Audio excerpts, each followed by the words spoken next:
Hoy traigo muchos bártulos. Un momentito, que los coloque por aquí.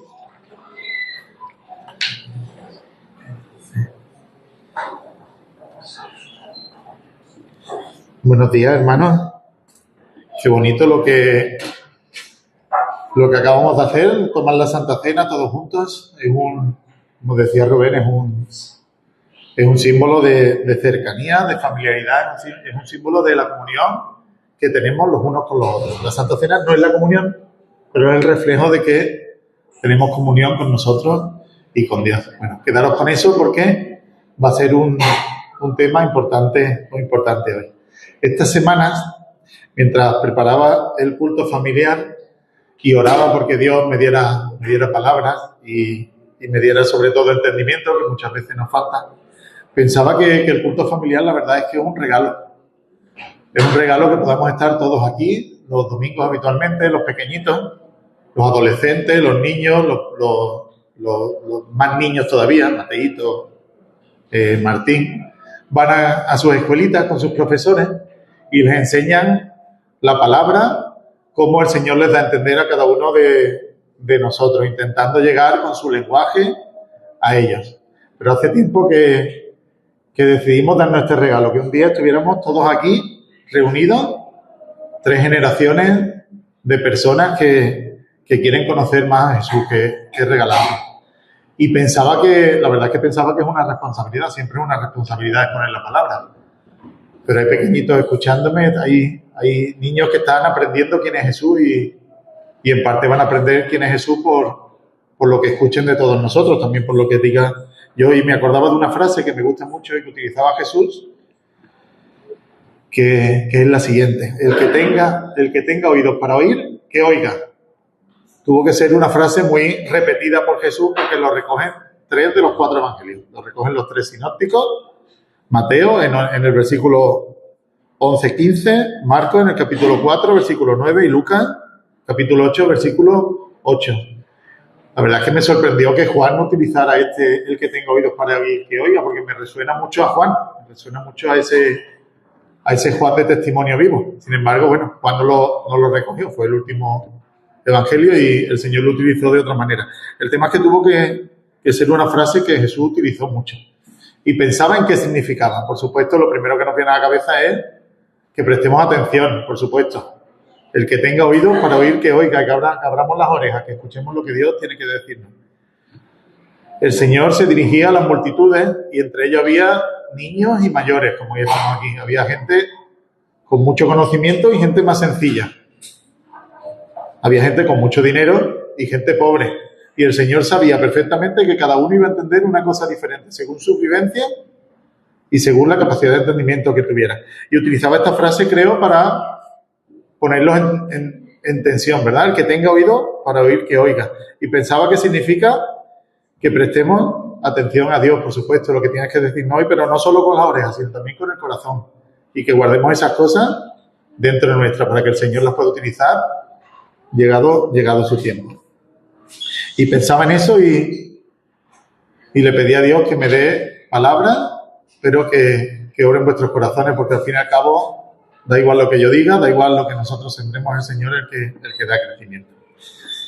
Hoy traigo diapositivas que se va a encargar Marco de ponerlas. Si puede... Bueno, voy a orar primero, ¿vale? Y ahora ponemos la primera diapositiva, si me permitís.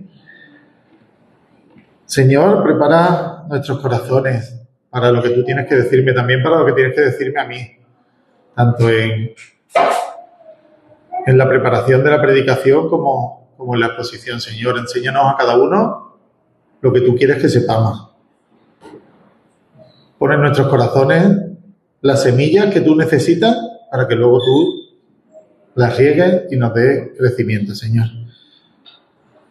Ayúdanos a estar plantados, firmes en tu palabra, como dice el Salmo 1, como ayer estuvimos trabajando en el retiro, Señor. Muchas gracias porque hoy estamos aquí muchos y es una gran bendición que podamos compartir todos, todos nos conocemos y hay cariño y está aquí tu Espíritu, Señor, obrando en nosotros. Te pido todo esto, Señor, en el bendito nombre de tu Hijo Jesucristo. Amén. Bueno, pues empezamos, ¿vale? Que hoy tenemos faena. Marcos, si tú puedes poner la primera, mira, ya está aquí. ¿Vale? Hoy no hemos tenido lectura porque no quiero que sepáis todavía sobre qué texto vamos a dialogar con el Señor, como dice Rubén siempre. Quiero que dialoguemos con el texto y todavía vosotros no sabéis cuál es. Y quiero haceros una pregunta antes de empezar. Quiero que lo penséis bien. ¿Es nuestra fe ciega? ¿Es ciega nuestra fe? Hay una frase, ¿no?, que dice que la fe es ciega. Eso es una frase popular que está muy extendida.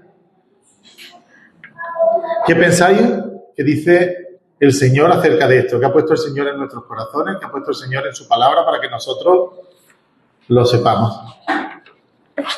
¿Alguien se atreve en nuestra fe ciega? Bienaventurados los que no vieron y creyeron. Amén. Pepi también decía que no. Segunda diapositiva, por favor, Marcos. Mirad lo que dice Juan en su primera carta, en los 4 primeros versículos. Lo que existía desde el principio, lo que hemos oído, lo que hemos visto con nuestros ojos, lo que hemos contemplado, lo que palparon nuestras manos tocante al verbo de vida, pues la vida fue manifestada y nosotros la hemos visto y damos testimonio y os anunciamos la vida eterna, la cual estaba con el Padre y se nos manifestó. Estos son los dos primeros versículos. Juan empieza la carta y nos escribe todas estas cosas para que tengamos seguridad en su testimonio, para que sepamos que todo lo que dice es cierto. Juan nos dice: yo lo he visto, tengo evidencia, estoy seguro de ello porque lo he tocado. Y empieza su carta con este testimonio tan bonito de fe que nos da tanta seguridad en todo lo que creemos y teníamos por ciertísimo, pero más cierto cuando lo leemos de palabra de Juan. Juan tiene evidencias de quién era Jesús y que Él vino a traernos vida eterna. Y la verdad es que pensaba que el Señor no nos pide que tengamos fe ciega y le doy gracias por ello. Nuestra fe no puede ser ciega porque la fe es poner toda nuestra confianza, toda nuestra vida, todas nuestras fuerzas en algo. Imaginaros ponerlo como una apuesta, un todo o nada, un all-in, como en el póker. Sería difícil, ¿verdad? Podríamos equivocarnos, es cuestión de vida o muerte. Y preparando la predicación, ¿vale?, escribí por aquí una frase que me gusta. La fe cristiana no es un salto al vacío. Nuestra fe es una respuesta consciente y fundamentada en la palabra de Dios y en las evidencias. Y esa evidencia nos la da Juan. Pero solo tenemos las evidencias de Juan. Estoy seguro que la mayoría o muchos de los que estamos aquí podríamos dar testimonio de oraciones contestadas, preguntas concretas que has hecho al Señor y quizá inmediatamente, quizá un día, quizá 2 días después, el Señor te contestó a través de su palabra. Certezas en tu corazón que luego resultan ser ciertas, promesas cumplidas. Todo eso me ha ocurrido en mi vida y leía estos primeros versículos de Juan y decía, wow. Yo no he conocido a Jesús físicamente cuando estuvo en la tierra, pero sí le conozco y Él me da evidencias también. Y Juan sigue y repite. El versículo 3 empieza diciendo: lo que hemos visto y oído, eso os anunciamos. Resume otra vez todo lo de antes. Para que también vosotros tengáis comunión con nosotros. Y en verdad nuestra comunión es con el Padre y con el Hijo y con su Hijo Jesucristo. Os escribimos estas cosas para que nuestro gozo sea completo. La verdad es que me he pasado mucho tiempo reflexionando y leyendo una vez y otra vez y otra vez este primer párrafo de Juan, que es maravilloso. Este último tramito nos habla de una palabra de comunión, que es un concepto muy importante tanto en esta carta de Juan como en el Evangelio de Juan, como en toda la Biblia quizás. Toda la historia de la Biblia tiene que ver con esta comunión que Dios quiere con nosotros. Y hoy estamos aquí los pequeñitos y quiero quiero preguntaros si sabéis lo que es la comunión. Seguro que lo habéis escuchado mucho y los mayores también lo hemos escuchado mucho, pero hemos reflexionado sobre qué es la comunión. La comunión nos habla de cercanía, de familiaridad, de una distancia que ya no existe, nos habla de intimidad y nos habla de confianza. Y atentos porque qué bonito es poder hablar de estas cosas, de familiaridad, de confianza, de intimidad, de cercanía con Dios. Y atentos porque nosotros estábamos lejos de Dios hasta que Jesús vino a eliminar esa distancia. Y eso es lo que nos está dando a nuestro entendimiento Juan en esta primera carta y en su evangelio también. ¿Os suena? Darnos comunión con el Señor. El Señor vino a eliminar esa distancia. Y es que esa distancia existía porque sabéis ya el versículo de Romanos tan famoso, por cuanto todos pecamos y estamos destituidos de la gloria de Dios. Que traducido a los más pequeños es que todos a veces hacemos las cosas mal y no somos dignos de estar en la presencia de la persona de Dios que es perfecta y santa.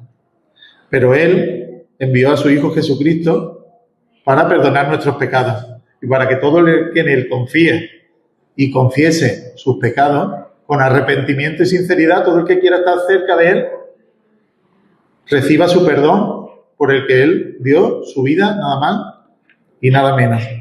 Dios nos quiere cerca suya y ha hecho todo esto para que nosotros podamos acercarnos a Él. Y todavía hay más de este primer párrafo. Mirad el último versículo.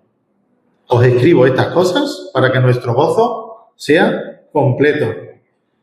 Otro versículo precioso. Juan nos está diciendo hoy a nosotros que somos su destinatario, aunque originalmente él escribió las cartas para las iglesias de la época. Hoy estamos leyéndolas. Juan escribió a la eternidad, el Espíritu Santo utilizó su capacidad de expresión para que hoy nosotros pudiéramos recibirla. Está vinculando su felicidad a que nosotros tengamos comunión con Él y con Dios. Juan, que conoció a Jesús, que en la última cena se recostó en Él, que Jesús le dio muestras de cariño, el discípulo amado, se llamaba Él a sí mismo. Juan, que tiene vida eterna y certeza de vida eterna, nos está diciendo hoy que su felicidad solo puede ser completa si nosotros también conocemos a Dios y tenemos comunión con Él.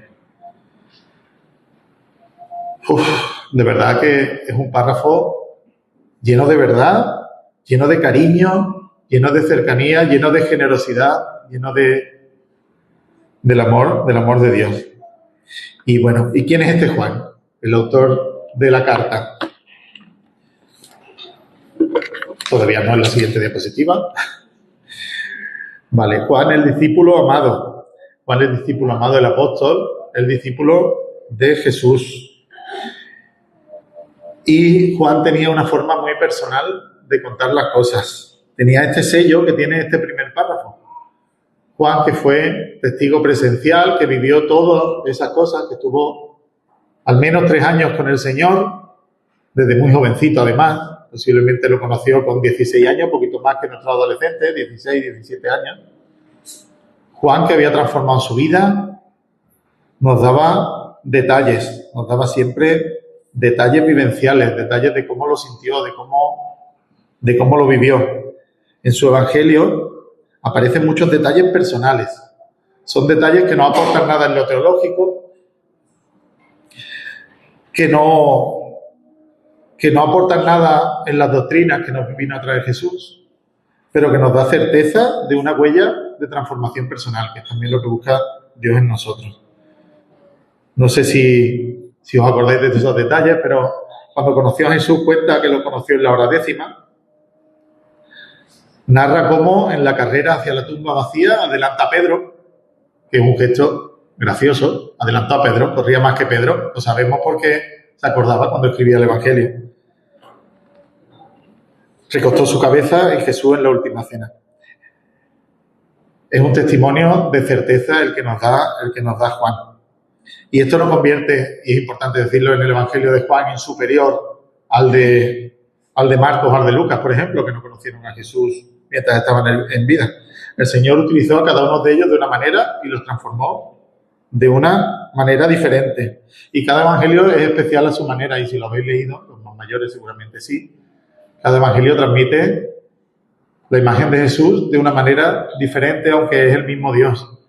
Y lo entendemos porque hacemos como un puzzle. Y el evangelio de Juan es especial de esta manera, con los detalles.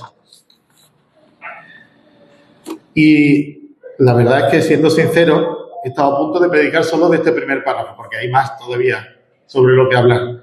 Pero la carta de Juan tiene verdades muy importantes que creo que necesitamos meditar en ellas. Como os decía, la carta fue escrita posiblemente alrededor del año 90 en Éfeso y estaba dirigida a las primeras iglesias, las iglesias que estaban levantadas entonces en Asia Menor y en Europa ya.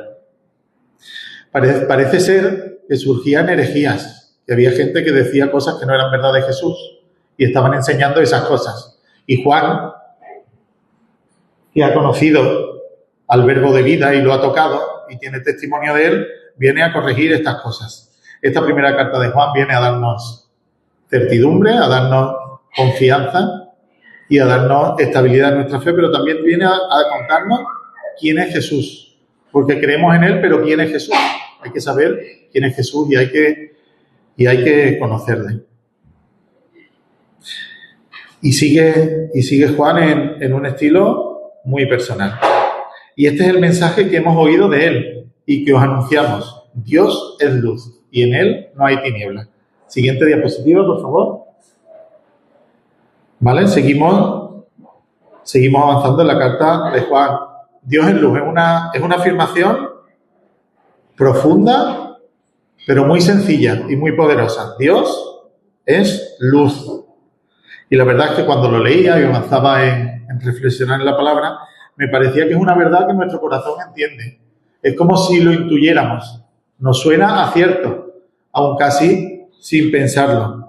Siguiente diapositiva, por favor.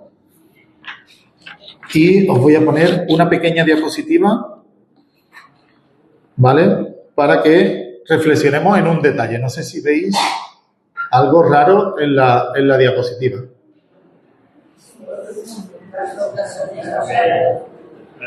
La llama no tiene sombra, efectivamente. La llama no tiene sombra.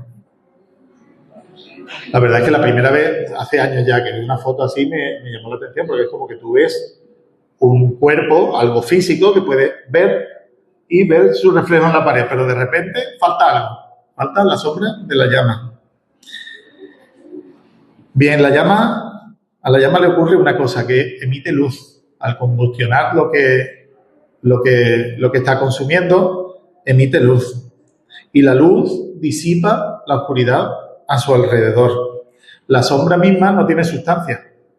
La sombra es simplemente allí donde no llega la luz. La sombra ocupa el lugar que no está lleno por la luz. Así que, como podemos demostrar a través de la diapositiva, lo que dice Juan es totalmente cierto. La luz no puede contener oscuridad y Dios es luz. Y sinceramente seguía pensando en que es algo intuitivo. Leía todo esto y me sonaba obvio, me sonaba, claro, normal, es así, simplemente es así, yo lo sé. Y me preguntaba si esto me resuena cierto porque soy cristiano, porque leo la Biblia, porque oro, porque tengo la presencia del Señor en mi vida, o si que Dios es luz es una intuición más antigua. Si incluso antes de Jesús había esa intuición en el corazón humano desde el principio de los tiempos. Y me puse a leer sobre ese tema, sobre ese detallito, y mirad cositas que encontré. Desde el principio de los tiempos el ser humano ha intuido que la luz representa el bien, la verdad y la divinidad, y lo ha asociado con ello desde siempre. Platón, no sé si os suena, en el mito de la caverna, Platón escribió el mito de la caverna en el 380 a.C. y bastante lejos de la región de Judea, de donde se predicaba la palabra como ellos la entendían entonces, antes de recibir la revelación del verbo de vida en ellos. Grecia está a 1200 kilómetros de Judea, por cierto. ¿Vale? En el mito de la caverna, Platón representa la oscuridad como la ignorancia y la esclavitud. La ignorancia que esclaviza. ¿Os suena? Suena a intuición en el corazón de algo más grande. Y la luz representa el conocimiento, pero no un conocimiento cualquiera, no un conocimiento teórico de números concretos, sino el conocimiento del bien supremo que nos da libertad. ¿Suena evangelio? ¿Suena evangelio esto? La verdad os hará libres.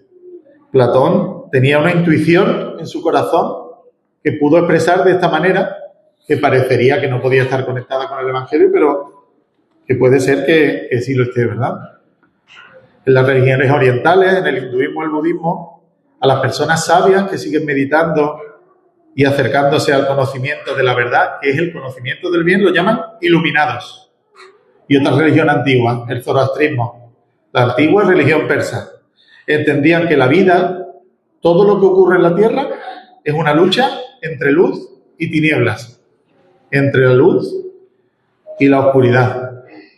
Hay intuición en nuestros corazones de estas verdades eternas. Y cómo no, el Señor de los Anillos, no sé si habéis visto el Señor de los Anillos, que tanto nombramos. El asedio al abismo de Helm, la oscuridad asediando una pequeña fortaleza. De repente llega Gandalf con un bastón de luz, enciende la luz y la oscuridad se disipa. O en Star Wars, no sé si sabéis qué son los Sith, los dobles oscuros. Personas poderosas que han sido dominadas, esclavizadas por el odio, por la corrupción y por el deseo de poder. Mientras que la luz representa la justicia, la paz y la verdad. Porque hay tantas y tantas imágenes culturales que nos evocan esto que nos dice Juan. Creo que es porque fuimos creados por el Dios de la luz y a su imagen y semejanza. La imagen del Señor, la imagen de lo eterno está sellada en nuestro corazón. Hay un hueco ahí dedicado al Señor que entiende lo que es verdad. Y así lo dice la palabra en Eclesiastés 3:11. Así que seguimos avanzando. Así es Dios. Dios es luz y donde Él está no puede haber oscuridad. Dios no es una llama, aunque con fuego se ha representado alguna vez al Espíritu Santo. Dios es mucho más que eso. Es la luz en sí misma. El propio Jesús se llamó a sí mismo la luz del mundo. Siguiente diapositiva, por favor. Juan 8:12. Otra vez les habló Jesús diciendo: yo soy la luz del mundo. El que me sigue no andará en tinieblas, sino que tendrá la luz de la vida. Seguimos reflexionando en esta verdad tan intuitiva y tan importante. Y fijaos si es intuitivo que el dibujito de abajo se ve un poco mal, pero en la parte más oscura hay una niña tropezando con unas ramas en el suelo. ¿Vale? En la oscuridad podemos tropezar, podemos caer, pero en la luz no, porque estás viendo el suelo. O peor, te puedes perder. Te puedes perder. Yo conozco a mucha gente que no lo sabe, pero que está perdida y que está lejos de Dios y que vive en oscuridad y se tropieza y lo pasa mal y simplemente no quiere acercarse a esa luz. No dejéis que el Señor nos encuentre, acercaros a Él y no os perdáis, pequeños. El ladrón, cuando roba de día o roba de noche. Roba de noche. ¿Por qué? Porque de día le ven y lo cogerán, lo acusarán. Nadie que hace nada malo lo hace en plena claridad y a la vista de todo el mundo, sino que se esconde en la oscuridad. Todas estas cosas son sencillas y pudiera parecer que me estoy dirigiendo a los más pequeños, pero cuidado los mayores de verdad, ¿eh? Nosotros con nuestra autosuficiencia, con nuestro conocimiento de la verdad, incluso con nuestro conocimiento de la palabra, podemos despistarnos y podemos pisar la tiniebla, nos podemos tropezar, podemos caer. Y el Señor será fiel en levantarnos y se compadecerá de nosotros. Pero es bueno que esto no ocurra. Tened cuidado, de verdad, tened cuidado todos, porque si estamos cerca de Dios, estaremos en luz. Esta primera carta de Juan está escrita en un tono muy, muy cariñoso, pero también porque hay amor sincero, hay advertencias muy serias, porque Juan se preocupa de nosotros. Mirad, seguimos. Si decimos que tenemos comunión con Dios, pero andamos en tinieblas, mentimos y no practicamos la verdad. Tenemos que ser firmes y permanecer en la luz. A eso fuimos llamados y para eso fuimos creados, para tener cercanía con Dios, comunión con el Señor. Pero tenemos una mala noticia. Javier, ¿cuál crees que es la mala noticia? Si estamos cerca de Dios y hacemos siempre lo que está bien, tendremos comunión con Dios. La mala noticia es que eso no lo hacemos. Lo que queremos hacer, no hacemos, y lo que no queremos, eso es lo que hacemos. La mala noticia es que no hacemos las cosas bien, que a veces fallamos, nos despistamos, o nos enfadamos y nos da un poco igual todo. Y hacemos cosas que no debiéramos, hacemos cosas que no están bien, hacemos cosas que nos alejan de Dios. Cuidado, nos dice Juan con esto. Sin embargo, la mala noticia es que no podemos evitarla. Y Juan viene a traernos evangelio puro, buenas noticias. Siguiente diapositiva, por favor. Sigue la carta diciendo: hijitos míos, estas cosas os escribo para que no pequéis, como estamos hablando. Pero si alguno hubiere pecado, abogado tenemos para el Padre, ante el Padre, a Jesucristo el justo. Él es la propiciación por nuestros pecados, y no solamente por los nuestros, sino por los de todo el mundo. Y en esto sabemos nosotros que le conocemos, si guardamos sus mandamientos. Fijaos qué tensión hay aquí. Si guardamos sus mandamientos le conocemos, pero no siempre los guardamos. Pero Jesús es la propiciación de nuestros pecados. Esta es otra palabreja, propiciación de nuestros pecados. Pedro y Dani, ¿qué diríais que significa eso? Que Jesús es la propiciación de nuestros pecados. ¿Qué significa?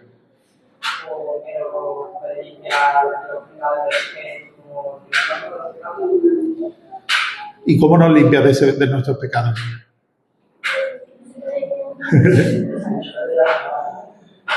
Él dio su vida como pago por nuestros errores, por nuestras faltas. Y la dio para que pudiéramos tener comunión con Dios, comunión con Él. ¿Os acordáis de esto que hemos hablado antes? Qué importante es que tengamos comunión con el Señor. Y Dios nos ha dado la luz, y cuando nos equivocamos, nos ha dado la manera de volver a acercarnos a Dios para que volvamos a estar en luz. Así de sencillo y así de profundo es el Evangelio. Esto es lo único que tenéis que entender. Que si crees en Jesús, si crees que Jesús es el Señor y lo confiesas de palabra y tienes fe en tu corazón, Él es fiel para perdonarte. Y no solo eso, Él te acerca a Dios y nos llena de luz. Y estando cerca suya, su luz disipa nuestras sombras, como pasaba con la vela en la pared. Estate cerca del Señor y Él transformará tu corazón cada vez más como Él pensó que debía ser desde un principio, cada vez más a la imagen de Jesús.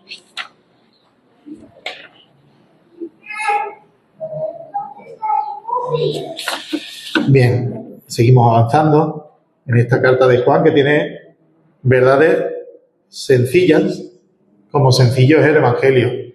La verdad es que reflexionaba que creo que es importante que el Evangelio es sencillo, porque nosotros no nos salvaremos por nuestra capacidad de entendimiento, por nuestra precisión ideológica y teológica, por conocer a Jesús perfectamente, por saber qué hubiera dicho en cada momento. Nosotros no nos vamos a salvar por nuestro entendimiento y tampoco nos vamos a salvar por nuestras obras. Nos vamos a salvar porque Jesús dio su vida por nosotros y nosotros lo hemos aceptado. Así es el Evangelio. Bien, seguimos avanzando. La verdad es que voy más rápido de lo que creía. He corrido un poco porque creía que iba a ser muy larga, pero no era para tanto. Pero bueno, recapitulamos, ¿vale? 1. Podemos tener certeza de nuestra fe y Juan nos da testimonio de ella. Y los más pequeños, o todos aquellos que no hayan sentido cerca al Señor, o que no hayan sentido al Señor en su vida, mejor dicho, de una forma palpable, que no le haya contestado una pregunta concreta, como hizo un día con Pedrito. ¿Pasó eso? ¿Señor te ha contestado alguna pregunta concreta? o que no ha sentido respondidas sus oraciones, ¿vale? Preguntad a los hermanos que tenéis alrededor y que os den testimonio de qué pruebas palpables tienen ellos de que su fe es cierta, y seguro que encontraréis cosas. Y más importante aún, atreveros a pedirle al Señor esas pruebas. De verdad, si lo hacéis sinceramente, yo así lo hice un día. Señor, si tú existes, si tú quieres que yo sea tu hijo, háblame. Y el Señor te hablará, porque el Señor contesta a todo el que lo busca con sinceridad y de corazón. Eso dice la palabra, y eso dice también mi experiencia y la evidencia de mi vida y de muchos de los que estamos aquí, porque nos lo hemos contado y lo sabemos, y es bonito ver cómo el Señor nos habla. 1, hemos dicho que podemos tener certeza en nuestra fe. 2, Dios es luz, y si tenemos comunión con Él, andamos en la luz, y eso se nota en nuestras vidas. Y 3, estamos llamados a estar en presencia de la luz y cerca de la luz, pero a veces fallamos. Bien, si fallamos, Cristo ha muerto por nuestros pecados, y si nos arrepentimos sinceramente, Él nos perdona. No una vez, no 2 veces, no 3 veces, no 70 veces, 7 veces, sino todas las veces que haga falta. El Señor tiene paciencia con nosotros si nosotros le buscamos de corazón. Como hemos dicho, Cristo ha muerto por nuestros pecados, pero ¿por qué haría esto Cristo? ¿Por qué moriría Cristo por nuestros pecados? ¿Qué sentido tiene esto? ¿Alguno de vosotros moriría por los pecados de otro hermano suyo? ¿O mejor aún, de un enemigo suyo? ¿Alguno de vosotros moriría por sus pecados? Y aquí viene la siguiente diapositiva. Esto nos lleva a la siguiente revelación que nos da Juan en su carta, que Dios es amor. Jesús da su vida por nosotros porque Él es amor. Y atentos, porque no dice Jesús es cariñoso. Aquí no pone Jesús es cariñoso. Jesús es amoroso. Jesús es enrollado. Lo sería, seguro, y lo es. Pero no pone eso. No pone que Jesús nos quiere. Pone que Jesús es amor. Y me vais a permitir recitaros mis versículos favoritos de la Biblia. No sé si muchos saben cuáles son mis versículos favoritos de la Biblia. Pero también están en el Evangelio de Juan. Capítulo 15, del 13 al 15. Me lo sé de memoria, pero aún así me lo pongo nervioso. Siguiente diapositiva, ahí está. Nadie tiene mayor amor que este, que uno dé su vida por sus amigos. Vosotros sois mis amigos si hacéis lo que yo os digo. Y ya no os llamo más siervos, sino que os llamo amigos, porque el siervo no sabe lo que hace su Señor. Pero yo os he dado a conocer todas las cosas que he oído de mi Padre. El Señor Jesús quiere ser nuestro amigo. Y es emocionante porque alguien como Jesús quiere ser tu amigo. Imaginaros si os llamara Cristiano Ronaldo, Messi, que son los dos típicos, ¿no? Que se habla siempre. Y os dijera, quiero ser tu amigo. Los chavales fliparían. Son dos mindundis, Cristiano Ronaldo y Messi. Dos mindundis. El Señor, dos cualquiera, dos personas, que lo único que tienen es mucho dinero. El Señor, que es tan rico, que es el dueño del universo, quiere ser tu amigo. Estas palabras se las decía Jesús además en un momento muy importante, en el aposento alto, el día antes de entregar su vida por ellos mismos. Así que no son palabras vacías, no dice yo daría la vida por vosotros, sino que les está anunciando que realmente iba a dar la vida por todos nosotros. Y lo decía después de decirles que Él era la vid y nosotros los pámpanos. No sé si os acordáis, los mayores seguro que sí. Los pequeñitos, quizás hemos hablado de ese tema en la escuelita nosotros, ¿vale? Si el pámpano es la ramita que se injerta en el tronco de la vid para que dé uva, si el pámpano permanece cerca de la vid, si nosotros permanecemos cerca de la luz, el pámpano da fruto a nosotros, daremos frutos. Y Juan sigue en su carta con exhortaciones. Prefiero llamarlas advertencias, que exhortación suena como que no se entiende.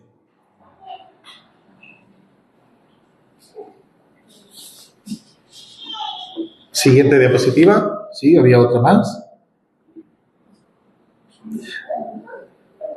Amados, amémonos unos a otros, porque el amor es de Dios. Todo aquel que ama es nacido de Dios y conoce a Dios.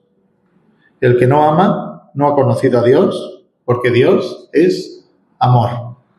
Es un versículo precioso, lleno de amor, pero lleno de una advertencia muy seria. Cuidado, si no amas, es posible que no hayas conocido a Dios. No hay problema. Si tú lo invocas con sinceridad y quieres acercarte a Él, Él responderá sin duda. ¿Vale? El problema es que algún día muramos sin haber conocido a Dios. Y entonces sí habrá un problema.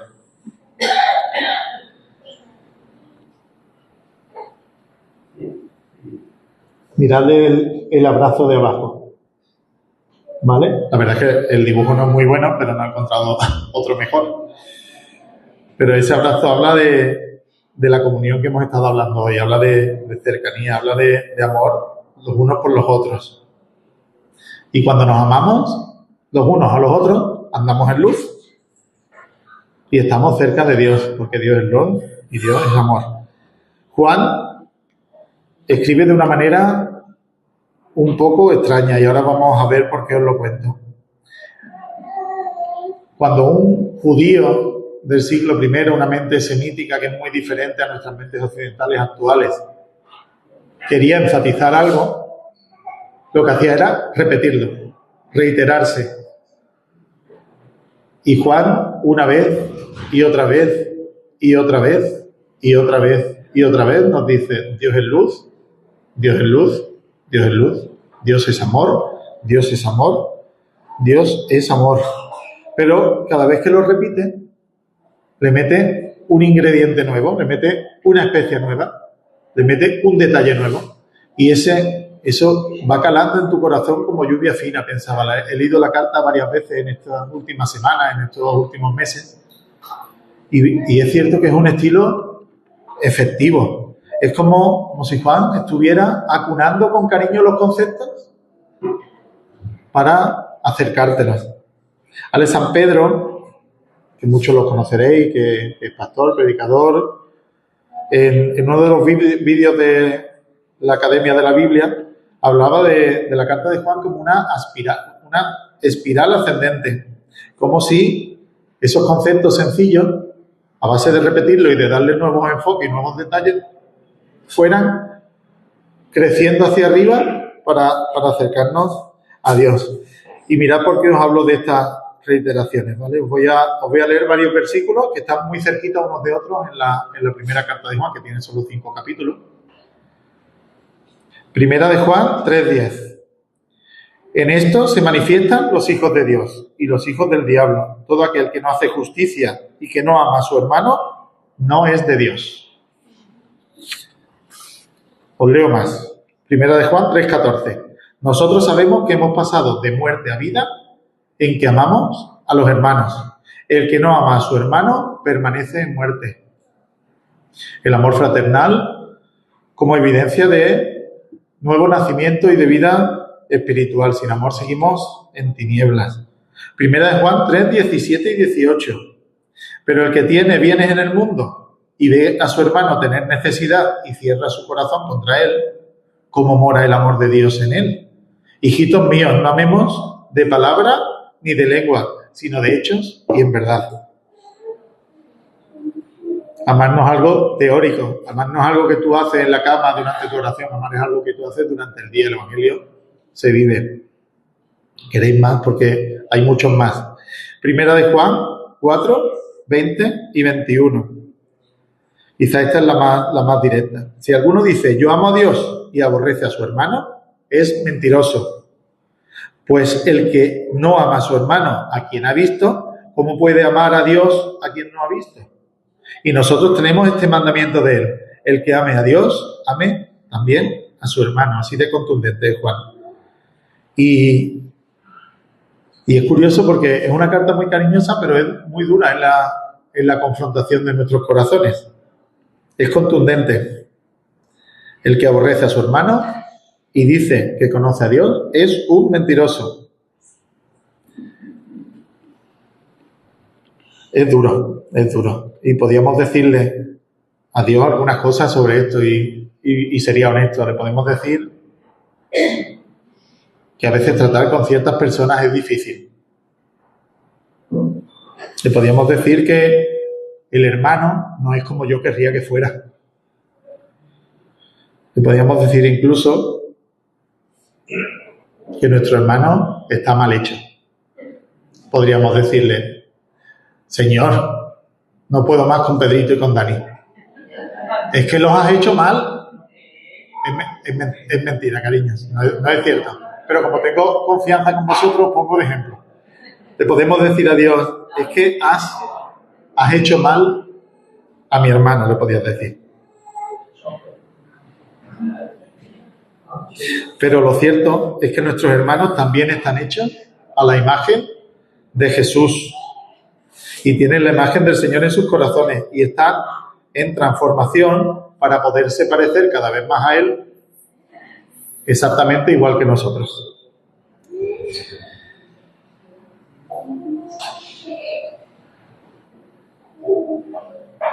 Reflexiona sobre esto, porque no creo que sea casualidad que los unos extremos en la vida de los otros,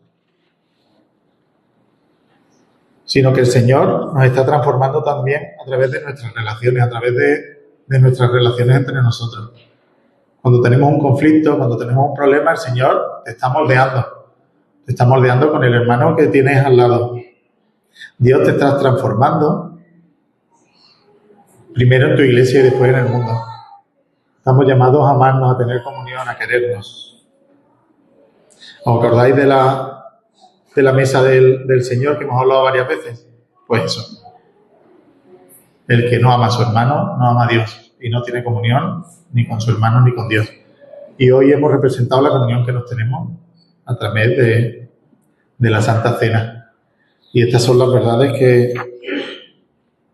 que Juan tiene para nosotros y tendrá para posteriores generaciones. La última diapositiva, por favor, Marco. Que Dios es luz, que Dios es amor y que Dios está cerca tuyo. Dios te quiere y te quiere desde mucho antes de que tú le quisieras. Te quiere desde antes de ponerte en el vientre de su madre. Él quiere que le queramos de vuelta, que nos acerquemos a Él, que lo busquemos, porque Él nos ha estado buscando desde el principio. Déjate alcanzar por la luz del Señor, deja que tus sombras se disipen bajo esa luz. Déjate transformar por su amor. Y sobre todo, acércate a la palabra y déjate confrontar por ella, porque el Señor tiene cosas que decirte. Y estamos en camino, pero aún necesitamos ser transformados por el Señor. Que el Señor os bendiga.